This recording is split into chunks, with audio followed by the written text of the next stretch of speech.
안녕하세요. 바른세상병원 이병규 원장입니다. 제가 지난번에 스테로이드 주사, 뼈 주사, 허리 신경 주사에 대해서 꼭 알아야 할 7가지 영상에서 스테로이드 주사의 부작용에 대해 더 자세히 말씀드린다고 말씀을 드렸었는데요. 먼저 스테로이드가 도대체 어떤 물질인지 잘 알고 있어야 그 부작용에 대해서도 잘 이해할 수가 있습니다. 오늘은 스테로이드가 어떤 물질인지, 우리 몸에 어떻게 작용하는지, 그 과정에서 나오는 효과와 부작용은 무엇인지 등에 대해서 자세히 설명드리겠습니다. 그럼 우선 스테로이드가 어떤 물질인지부터 설명드리겠습니다. 스테로이드가 어떤 물질인지 알기 위해서는 우선 우리 몸에서 나오는 코티솔이라는 호르몬에 대해서 알아야 하는데요. 왜냐하면 스테로이드는 바로 이 코티솔을 인공적으로 합성해서 만든 것이기 때문입니다. 코티솔은 우리 몸속 장기인 신장의 윗부분에 있는 부신에서 자연적으로 생성되는 호르몬으로 평상시에는 매일 조금씩 분비됩니다. 그럼 이 코티솔은 어떤 역할을 할까요? 우리 몸이 에너지를 낼 수 있도록 하는 역할을 하는데요. 특히 아침에 눈을 뜨면 혈당과 혈압을 올려서 활동할 의욕이 생기게 만듭니다. 만일 코티솔이 정상적으로 분비되지 않는다면 아침에 일어나야 되는데 일어나기 힘들고 몸은 무겁고 활동할 의욕이 떨어질 것입니다. 즉, 코티솔은 특히 아침이 되면 우리 몸에 있는 모든 영양소를 총동원하여 혈당을 올려서 활기차게 움직일 수 있도록 하는 호르몬인 것이죠. 그런데 이 코티솔이 대량으로 분비될 때가 있습니다. 바로 스트레스 상황에 처했을 때입니다.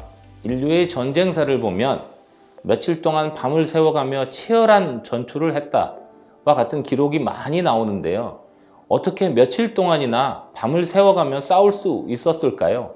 이게 바로 코티솔 때문입니다. 전쟁 등과 같은 스트레스 상황이 되면 코티솔이 대량으로 분비되면서 며칠 동안 잠도 자지 않고 굶으면서도 싸울 수 있는 힘을 만들어내는 것입니다. 현대인들도 마찬가지입니다. 많은 대중 앞에서 중요한 프레젠테이션을 발표해야 하거나 큰 시험을 앞두는 등 스트레스 상황에 직면하면 우리 몸은 이 스트레스 상황을 극복하기 위해 평소보다 더 많은 에너지를 필요로 하고 이때 대량의 코티솔이 분비됩니다. 그래서 이 코티솔을 스트레스 호르몬이라고 부릅니다. 그런데 문제는 이 코티솔, 즉 스테로이드가 혈당과 혈압을 올리면서 동시에 당장의 스트레스 상황을 벗어나는데 급하지 않은 우리 몸의 다른 기능들은 극도로 제한한다는 것인데요. 대표적으로 면역 기능, 재생 기능, 생식 기능 등 중요한 우리 몸의 다른 기능들을 최대한 억제시킵니다. 다시 말씀드립니다.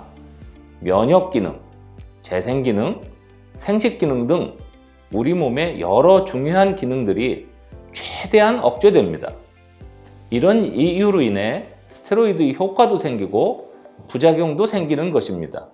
이걸 아신다면 스테로이드의 부작용은 아주 쉽게 이해할 수 있습니다. 자, 그럼 스테로이드의 효과를 먼저 살펴볼까요? 우리 몸의 면역 기능이 억제되면 무슨 일이 벌어질까요? 모든 염증이 사라집니다. 이게 바로 스테로이드의 기적과 같은 효과인데요. 면역 기능이 바로 염증 반응을 주관하기 때문입니다. 면역이 억제되면 이유를 불문하고 모든 염증이 가라앉습니다. 여러분, 디스크는 염증 때문에 아프죠? 터져서 밀려나온 디스크 수액으로 인해 신경근에 염증이 생겼기 때문입니다. 이때 스테로이드 주사를 염증이 생긴 신경근 주위에 맞으면 우리 몸의 면역 기능이 억제되고 이에 따라 염증이 사라지고 통증도 줄어들게 되는 것입니다. 자, 그럼 이제 부작용에 대해 얘기해 봅시다. 면역 기능이 억제됐으니 어떤 문제가 생길까요? 당연히 감염의 위험이 올라가겠죠.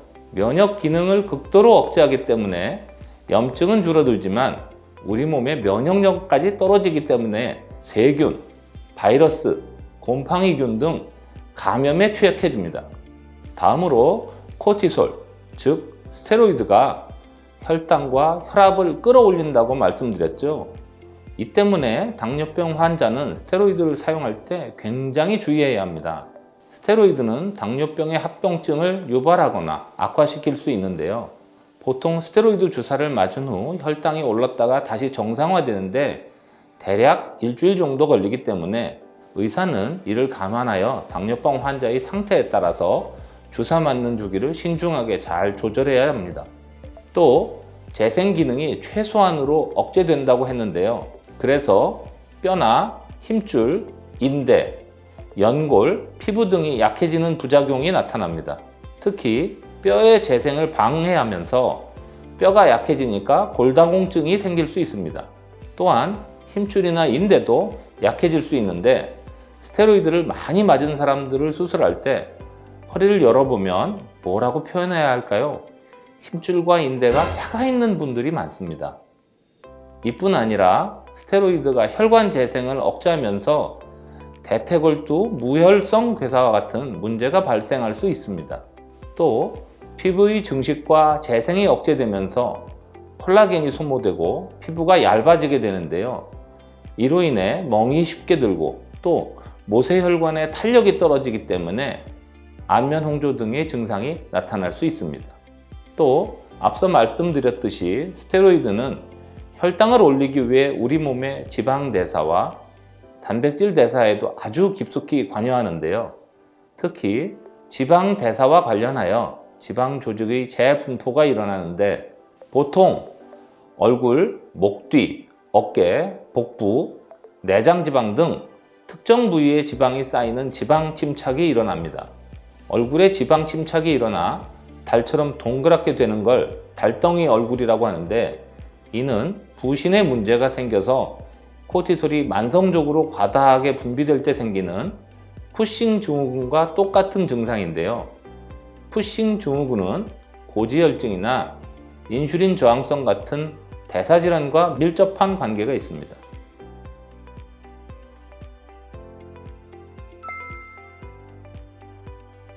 자, 이외에도 스테로이드는 수많은 부작용을 가지고 있지만 오늘 영상에서는 척추 관련 질환으로 국한해서 스테로이드 주사를 맞을 때 생길 수 있는 부작용들을 중심으로 다뤄보았습니다.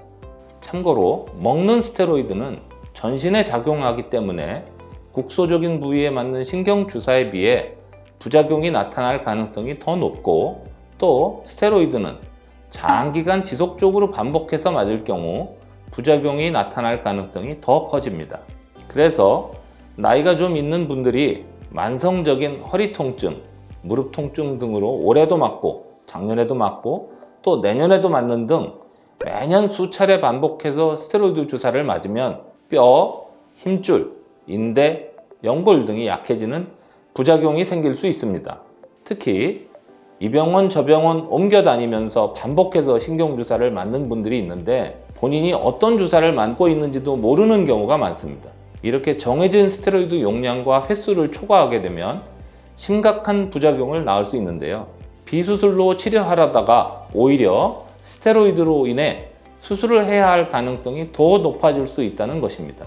따라서 이런 만성적인 척추 관절 질환 환자들은 스테로이드만 의존하지 말고 재활치료나 생활습관 교정 등 다른 방법들을 고민하셔야지 대책 없이 주사나 시술만 계속 받는 것은 좋지 않습니다. 그럼 신경주사는 몇 번까지 맞는 게 좋을까요? 사실 아직까지 전 세계 의료계에서 신경주사의 권장 횟수에 대해서는 합의된 바는 없습니다. 다만 많은 세계적인 병원들과 권위 있는 학자들이 스테로이드를 1년에 3 내지 4회 정도를 권유하고 있고 저희 바른세상병원에서도 신경주사 횟수를 1년에 서너 번으로 사용 횟수를 제한하고 있습니다. 여러분도 만약 스테로이드를 써야 하는 상황이 온다면 이런 부작용에 대해서 알고 의사와의 상담을 통해서 정확한 용법과 용량을 지켜서 사용하시기 바랍니다. 감사합니다.